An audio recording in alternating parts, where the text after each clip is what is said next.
Simula ng pagkalat ng sakit na COVID-19 sa iba't ibang parte ng mundo, ay nagsimula ring maghanap ang mga eksperto ng bakuna laban dito. Sa ngayon, nagtulungan ng pamahalaan at mga kumpanya mula sa iba't ibang bansa at ginawang prioridad ang paggawa ng bakuna. Matapos masiguro ng Philippine Food and Drug Administration o FDA na ligtas ang bakuna, mabibigyan nito ng Emergency Use Authorization para magamit ng gobyerno.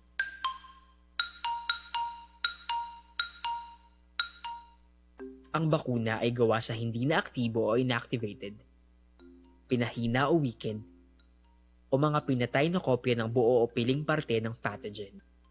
Mahalagang maunawaan na ang mga katangian nito ay iba sa orihinal na virus at hindi ito nagdudulot ng sakit.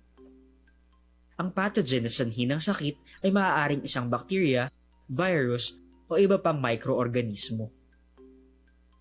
Kapag naibigay ang vaccine sa katawan, ay naguhudyat ito ng isang natural immune response kung saan gumagawa ng antibodies ang katawan sa paraan ng pagkuha ng mga piling parte ng microorganismo at pagproseso nito para hindi na siya nakakahawa.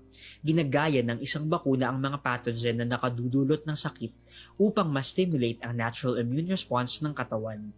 Ginagaya ng bakuna ang proseso ng pagkakaroon ng sakit at pagbuo ng antibodies na hindi kasama ang mga masasamang sintomas at epekto. Ang layunin ng mga antibodies ay protektahan ng katawan natin at labanan ang mga virus o bakterya. Kapag nakagawa na ng antibodies ang katawan natin, kinukode ng ating memory cells ang microorganismo upang madali itong maalala at mamukaan ng katawan. Ngayon na alam na ng mga memory cell ang itsura ng virus, kaya nang gumawa agad-agad ng katawan natin ng antibodies kapag nahawahan tayo ng totoo, buhay at buo na virus. Importanteng maalala natin na malaking tulong man laban sa COVID-19 ng pagkakaroon ng vaccine, hindi ito gamot o luna sa sakit na ito. Kahit may bakuna na, kailangan pa rin nating sundin ng mga minimum public health standards para mas mabawasan ang pagkakataong mahawahan tayo ng COVID-19. Isanitize lagi ang kamay. Magsuot ng face mask at face shield. Dumistansya ng 1 metro at panatilihing malusog ang sarili at matibay ang resistensya upang maiwasan ang pagkakasakit.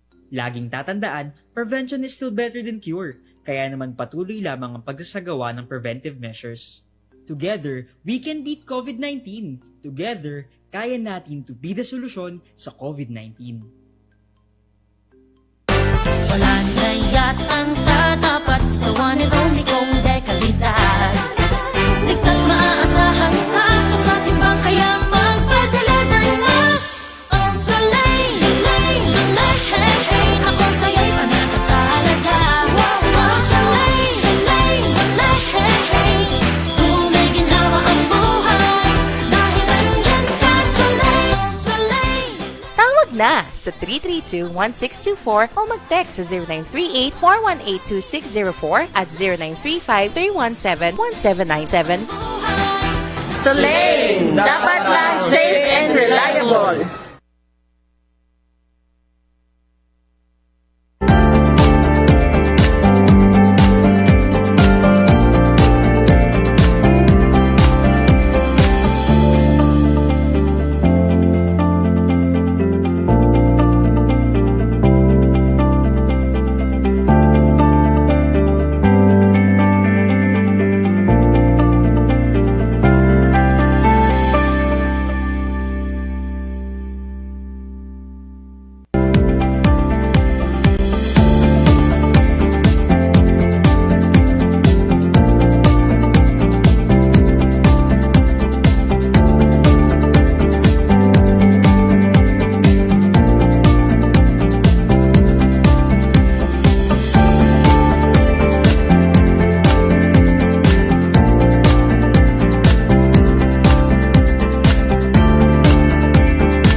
Magandang araw, Luzon, Visayas at Mindanao.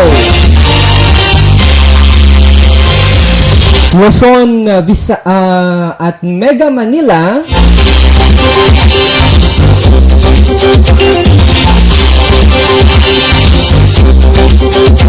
Diyan po sa bahagi ng Kamay-Nilaan. Dito po ang Marinduque News at your service sa bayang sumasayang papawid. Dito naman po sa Lucky 7 Channel 3 sa Marinduque News Network.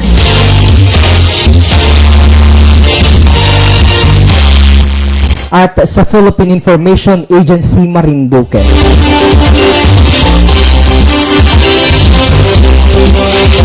Pakialam, makibalita po tayo sa mga pinakahuling kaganapan.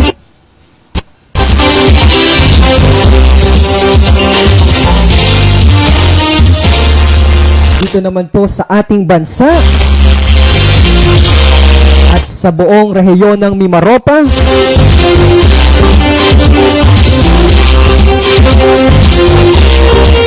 Gayun din po dito sa ating lalawigan.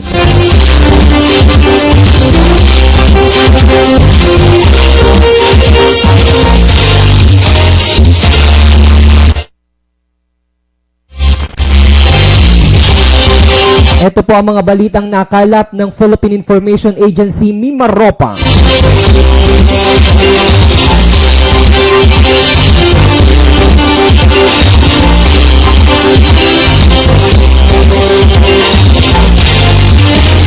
Pasadahan po muna natin ang mga pinakahuling update tungkol naman po sa COVID-19.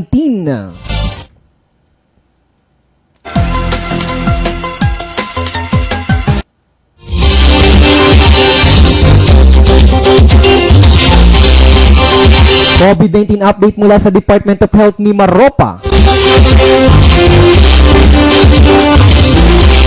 Base po sa case bulletin na may petsang ikadalawa ng Abril, 35 ang nadagdag na bagong kaso ng COVID-19 sa rehiyon. Sa pinakahuling kaso, sa pinakahuling case bulletin ng Mimaropa, mayroong 416 COVID-19 active cases. Ito'y matatagpuan sa Oriental Mindoro na nakapagtala ng 293. 80 sa Occidental Mindoro, 14 sa Palawan, 10 sa Romblon, 10 rin sa Puerto Princesa City, at 9 sa Marinduque. May 9 na gumaling o nakarecover at walang nasawi. Sa kabuuan, nagkaroon na ng 3,370 COVID-19 cases sa Mimaropa Region, na may total local transmission na 2,755 at imported na 615.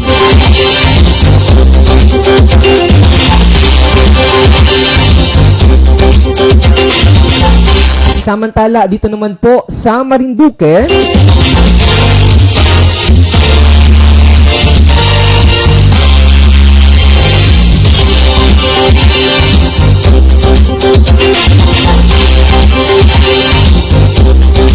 umabot na sa 320 ang kaso ng COVID-19 sa buong lalawigan. Kahapon, Abril 4 ay naitala ang 3 panibagong kaso. 2 rito ay nagmula sa bayan ng Mugpog, habang ang isa ay nanggaling naman sa bayan ng Buwak. Sa kasalukuyan ay mayroon ng 17 aktibong kaso dito po sa ating probinsya. Ayon sa datos ng Marinduque Provincial Epidemiology and Surveillance Unit o PESU, mula 320 kabuuang kaso, 13 pasyente na ang pumanaw sanhi ng coronavirus disease 2019.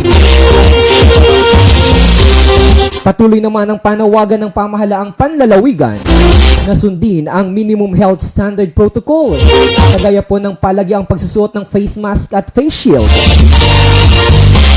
at pagtalima na tinatawag naman po na physical distancing. Sa ngayon ay nananatiling nasa modified general community quarantine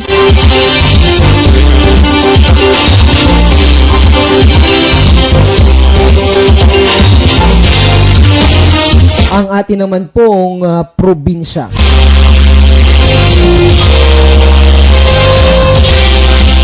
Dumako naman po tayo sa mga balita sa rehiyon sa bawat lalawigan dito po sa Mimaropa Region.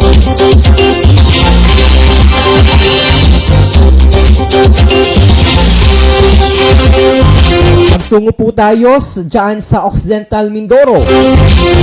Inisyo kamakailan ng pamahalang bayan ng San Jose ang Executive Order No. 93 bilang aksyon sa biglaang pagtaas ng bilang ng mga positibong kaso ng COVID-19 sa nabanggit na munisipalidad.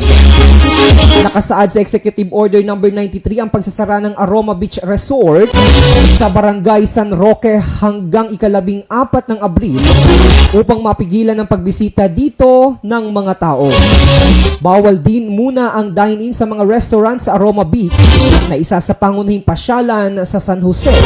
Bagamat pinapayagan ng take-out at delivery, laman din ng bagong kautusan ng pagtatalaga sa Municipal Police Station at iba pang katuwang na tanggapan upang bantayan at i-monitor ang nasabing pasyalan sa Barangay San Roque. Batay sa pinakahuling tala ng Provincial Health Office, umakyat na sa 23 ang mga aktibong kaso sa nasabing bayan.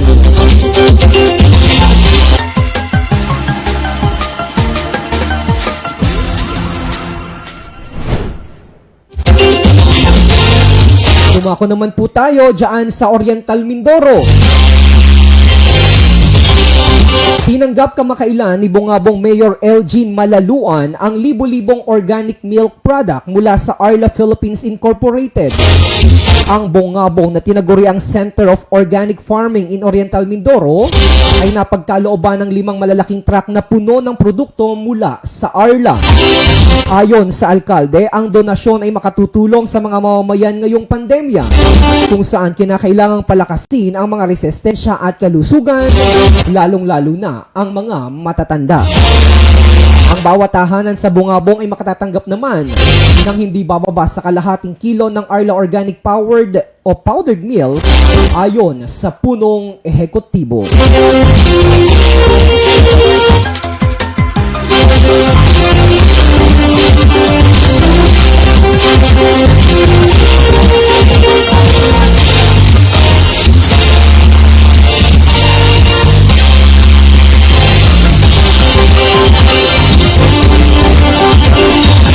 Mula sa Mindoro ay dakuan naman natin ang mga balita dyan po sa lalawigan ng Romblon.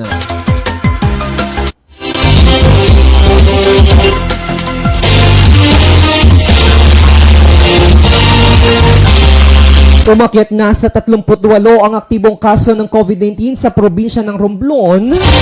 Batay sa update na inilabas ng mga lokal na pamahalaan ng Ojongan, Ferrol at Santa Fe. Batay sa datos, ang bayan ng Look ang may pinakamarami kung saan mayroon itong 28 na aktibong kaso, habang sinundan naman ng Ojongan na may 9 na binabantayang kaso. Isa naman ang naitala ngayong araw sa bayan ng Santa Fe. Naka-isolate na ang mga pasyenteng ito.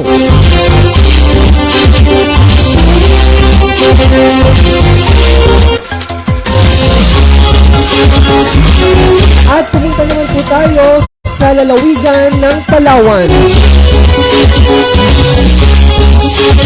Batay sa pinakahuling Shellfish Bulletin No. 9 Series of 2021 na inilabas ng Bureau of Fisheries and Aquatic Resources of BFAR itong March 31, 2021 ay ligtas na sa toxic red tide ang katubigan ng Inner Malampaya Sound sa bayan ng Taytay. Dahil dito ay maaari na muli makapagbenta, kumonsumo at kumain ng tahong at iba pang shellfish at yamang dagat mula sa nasabing lugar. Samantala, mamamahagi ang City Agriculture Office ng fry at fingerlings ng tilapia sa mga mamamayan ng lungsod na nais mag-alaga nito. Ito ay bahagi ng programa sa food security ng pamahalaang panglungsod.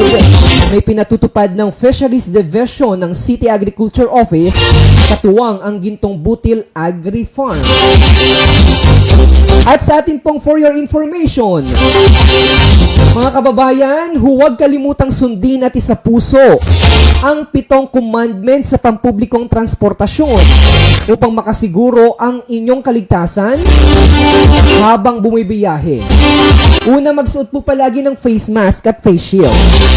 Pangalawa, bawal po ang pagsasalita, pakikipag-usap o pagsagot sa telepono. Bawal ang pagkain. Kailangan may sapat na ventilasyon. At panglima, kailangan may palagi ang disinfection ng sasakyan at gayon din po sa kamay. At panganim, bawal po ang magsakay ng symptomatic passenger. At pangpito, of course, yung pinakamahalaga, ito po ay ang palagyang pagsunod sa physical distancing. At magbabalik po tayo para naman pasadahan ang mga balita sa Balitang Nasyonal at balita po dito naman sa ating lalawigan. Makalipas lamang ang ilang mga paalaala. Oras muna sa Pilipinas at sa buong kapuluan. 11:40 na po ng isang magandang umaga Marinduque.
At muli naman po tayo nagbabalik dito po sa ating Marinduque News at your service. Ay, batiin po muna natin ang ating mga kababayan na nanunood dyan po sa bahagi ng Mugpog, Gasan at Buwak. Pinit po sa ating mga kababayan na nanunood naman sa pamamagitan po ng ating mga social media platform dyan po sa bahagi ng Santa Cruz, Torrijos at Buena Vista. Samantala, tayo naman po ay sumasayang papawid sa pamamagitan naman ng Lucky 7 Channel 3.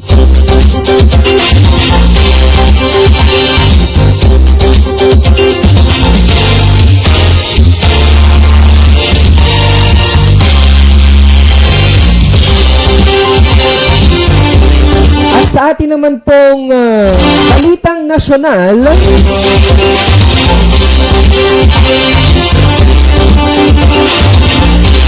ito po, Pangulong o dating Pangulong Erap Estrada tinamaan ng COVID-19. Kumpirmadong tinamaan na nakamamatay na coronavirus disease ang aktor at dating Pangulo ng Republika ng Pilipinas na si Joseph Estrada. Mas kilala po yan sa tawag na Erap, ayon po sa kanyang pamilya. Ang balita inanunsyo ng kanyang mga kaanak na sina dating Senador JB Ejercito at Jinggoy Estrada sa social media nito pong Lunes. Please pray for my father who has tested positive for COVID-19 and was rushed to the hospital. Ani Ejercito sa kanyang Twitter post nito pong umaga. Ayon kay Jinggoy, isinugod si Erap sa ospital Linggo ng gabi dahil sa kahinaan ng katawan. Stable po ang kanyang kondisyon at humihingi ng mga panalangin sa kanyang agarang pagaling. Kilalang mabagsik ang COVID-19 lalong-lalo na sa mga senior citizen. Si Estrada ay 86 na anyos na. Matapos mamayagpag sa pinilakang tabing lalo na sa larangan ng aksyon, tatandaang nagsilbi si Estrada bilang senador mula 1987 to 1992 hanggang naging vice-presidente noong 1999 hanggang 1998. Umupong Pangulo si Estrada noong 1998 ngunit agad ding na-impeach noong Nobyembre 2000 dahil sa paratang kaugnay ng bribery, corruption, betrayal of public trust at violation of the Constitution. Hanggang sa tuluyang lisanin ng palasyo matapos ang ikalawang pag-aalsa sa EDSA noong Enero 2001. Kaugnay po ng balitang yan, ay nagpapaabot po ng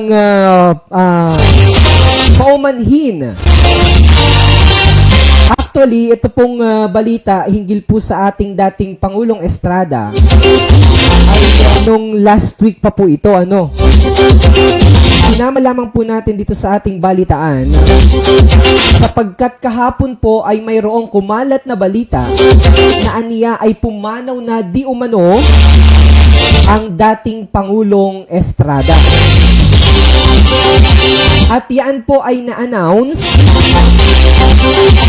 atin pong Gobernador Presbitero Velasco Jr. sa kanya pong programang Press Be With You kahapon sa radyo natin at dito rin po sa atin naman pong programa dito po sa Marinduque News Network at sa Radyo Kamalindig. Kaya naman po nagpapaabot ho ng sincerest apology po ang ating Gobernador Presbitero Velasco Jr. sa kanya pong announcement yesterday sa Press Be With You. Sabi po ng ating Gobernador,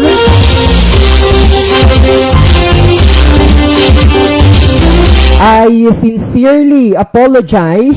I would like to extend my sincerest apology to President Joseph Estrada for such unfair and incorrect statement.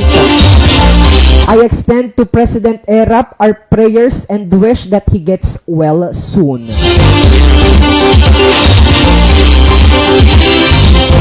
Ito po ay matapos nga ni pong makatanggap ng fake news ng ating pong gobernador. Ito po, kaya yung mga nagpapakalat po ng fake news, tigil-tigilan nyo na po yan. Samantala sa atin naman pong pagpapatuloy,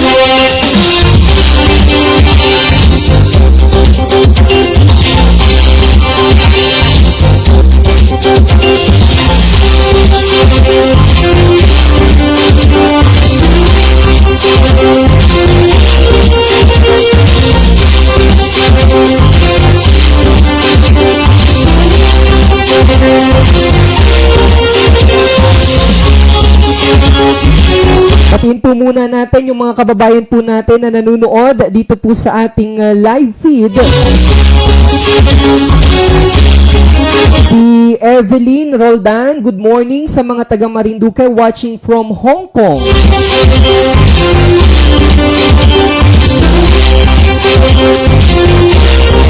Nanonood din po mula naman dyan sa Marikina City si Mel Lim Bellarmino.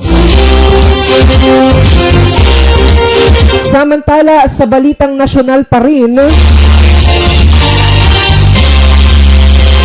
Pacquiao hinamon ang mga nasa likod ng ASEAN hate crimes.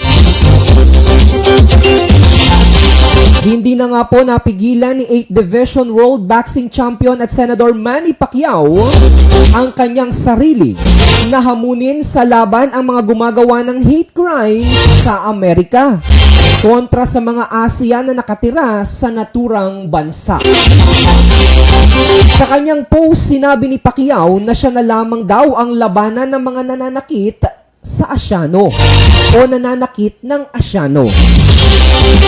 Tinawag pa nitong duwag ang mga umaatake sa mga walang kamalay-malay na matatanda, babae at bata. Sa kanyang post, makikita bilang background ang ilang Asyano na naging biktima ng pambubugbog sa nasabing bansa. Isinalin pang statement o pahayag sa wikang Ingles, sa Filipino, Chinese at Korean.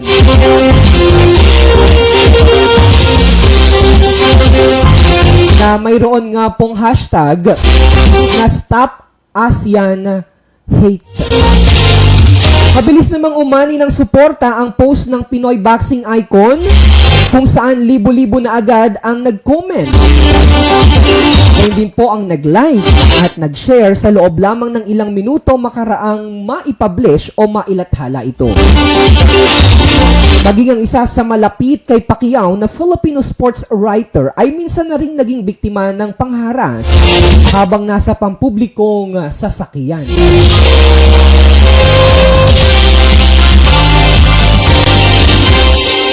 Samantala sa ating pong pagpapatuloy, magbabalik po tayo makalipas lamang ang ilang paalaala mula po sa Department of Health. Oras muna sa Pilipinas ay 11:24 na po ng isang magandang umaga. Ligtas at epektibo ba ang bakuna sa COVID-19?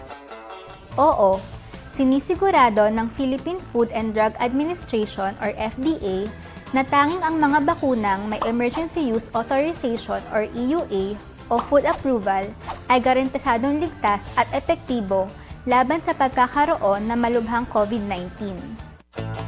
May panganib ba ng komplikasyon ang bakuna sa COVID-19? Oo, tulad ng lahat ng ibang bakuna, may panganib o porsyento ng komplikasyon, ngunit ang mga malubha o mapanganib sa buhay na reaksyon ay bihirang-bihira. Mas matimbang ang proteksyon laban sa malubhang COVID-19 sa panganib o porsyentong nabanggit. Lahat na mababakunahan ay maayos na susuriin at susubaybayan ng maigi ng mga health professionals upang mabawasan pa ang panganib na dulot nito. Ano ang maaaring magawa habang naghihintay sa paparating na bakuna? Hinihikayat ang publiko na mas maging mapanuri sa mga impormasyong makikita sa internet. Ugaliing sumangguni at kumpirmahin ang bagong nakuhang impormasyon mula sa DOH Facebook page, DOH website, WHO website at PIA website. Ipagpatuloy natin ang pagsunod sa minimum public health standards sa lahat ng pagkakataon upang maiwasan ang pagkalat ng virus.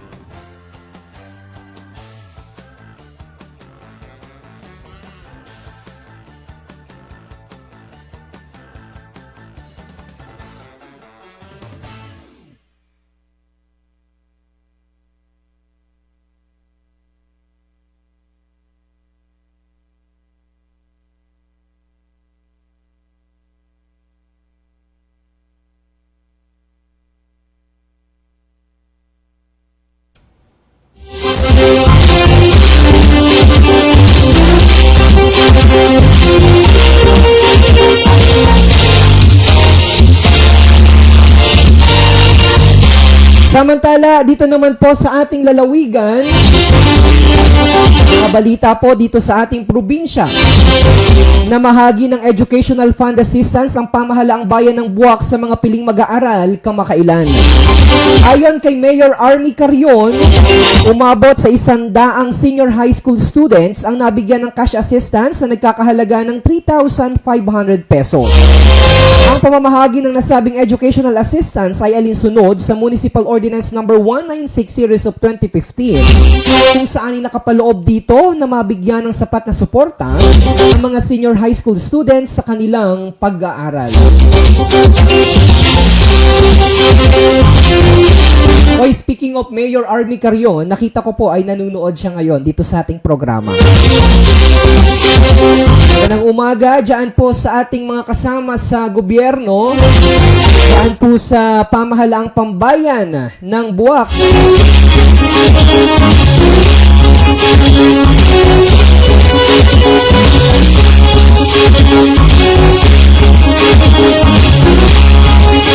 Samantala sa iba pang mga balita,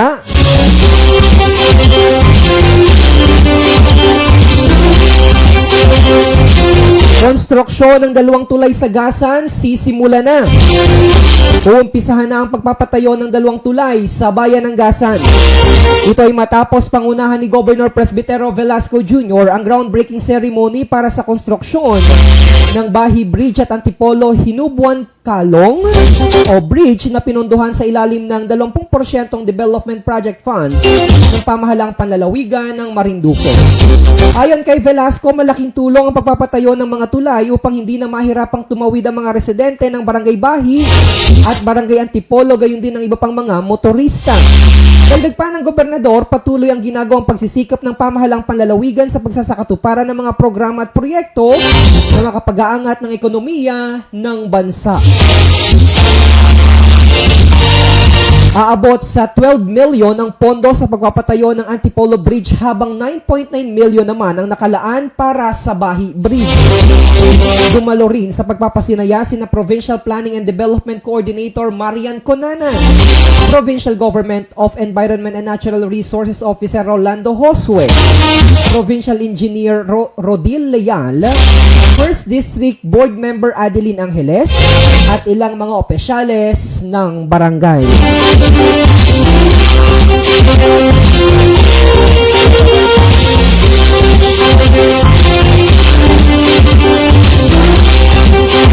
At napakagandang balita, good news! Dar Marinduque nagbigay ng delivery truck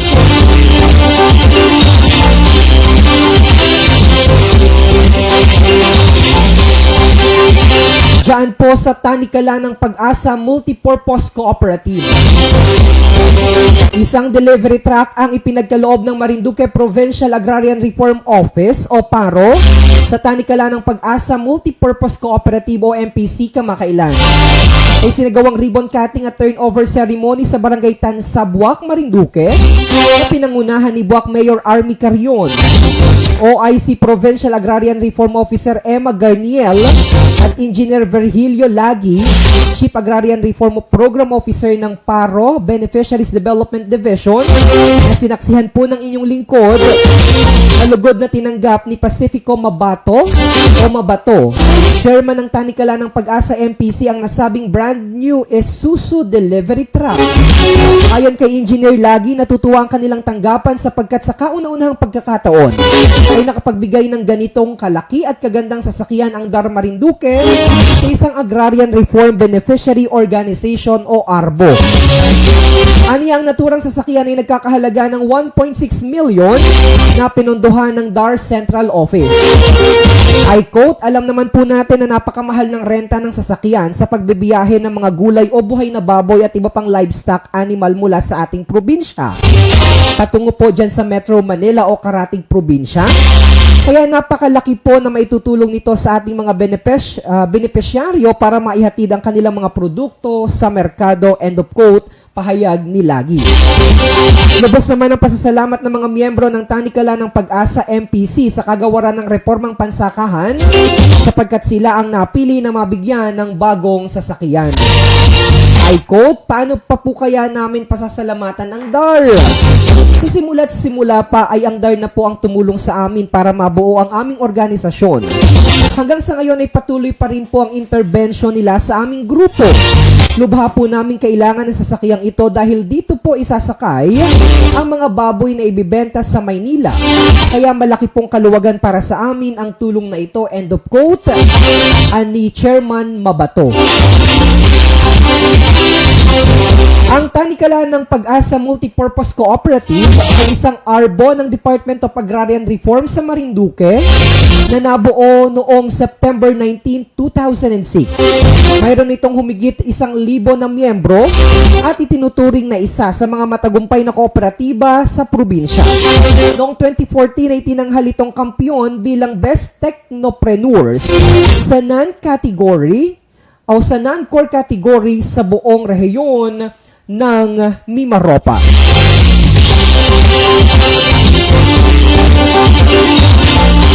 Hoy, sa atin pong pagpapatuloy ay nais ko munang batiin ang akin pong Auntie Vilma at Uncle June na nanunood po dyan sa Maryland, United States of America.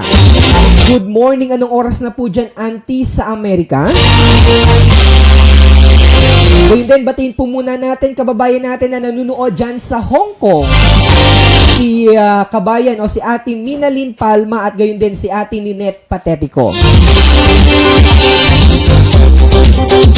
Para naman po sa ating balitang panahon o lagay po ng panahon.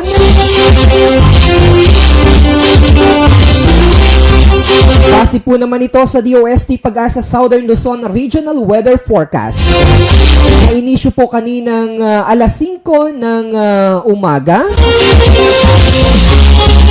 Narito po ang ating pagtaya ng panahon. Bahagyang maulap hanggang sa maulap na kalangitan na may pulupulong mga pulupulong pag-ulan ang iiral sa rehiyong Bicol, Hilagang Samar, Oriental Mindoro, dito po sa ating lalawigan, gayon din po sa Romblon. Mahina hanggang katamtamang hangin mula sa Hilagang Silangan ng iiral sa mga lugar na ito na may banayad hanggang sa katamtaman na pag-alon ng karagatan.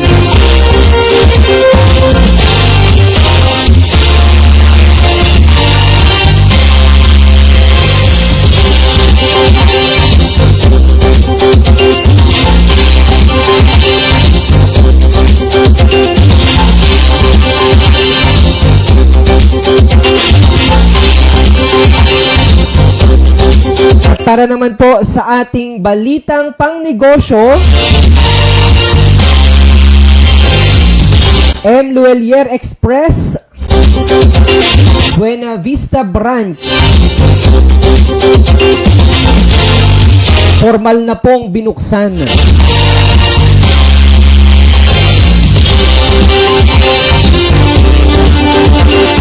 Formal nang binuksan ang bago at nag-iisang branch ng M. Luelier Express sa bayan ng Buena Vista kahapon, Abril 4.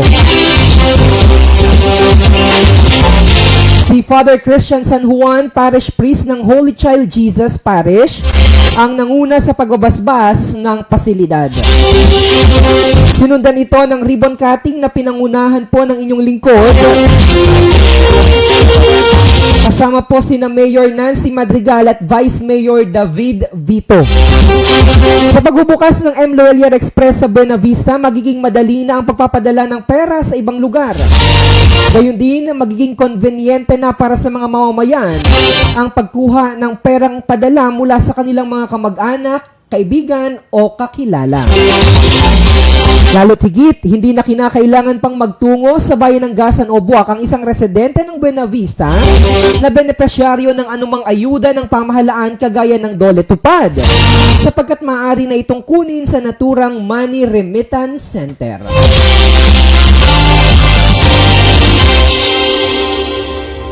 At yan po ang mga balitang nakalap ng pinagsanib na puwersa ng Philippine Information Agency Mimaropa, Philippine Information Agency Marinduque, at ng Marinduque News Network. Kayo po ay patuloy na sumusubaybay sa Mimaropa, sa Marinduque News at your service. At bago po tayo tuluyang magtapos ngayong araw, atin pong iiwan ang napakagandang Bible verse na ito. Mula po sa ikalawang mga taga-Korinto, chapter 5, verse 17, maaari po nating pagnilayan sa buong maghapon. Ayon po dito, kaya't kung ang sinuman ay na kay Kristo, siya'y bagong nilalang. Ang mga dating bagay ay nagsisilipas na. Narito, sila'y pawang naging mga bago. Ako po si Romeo Matac Jr. ng Philippine Information Agency, Marinduque. Hanggang sa araw ng bukas, magandang araw, Mimaropa, Marinduque.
na sa 332-1624 o mag-text sa 0938-418-2604 at 0935-317-1797. Soleil, dapat lang safe and reliable.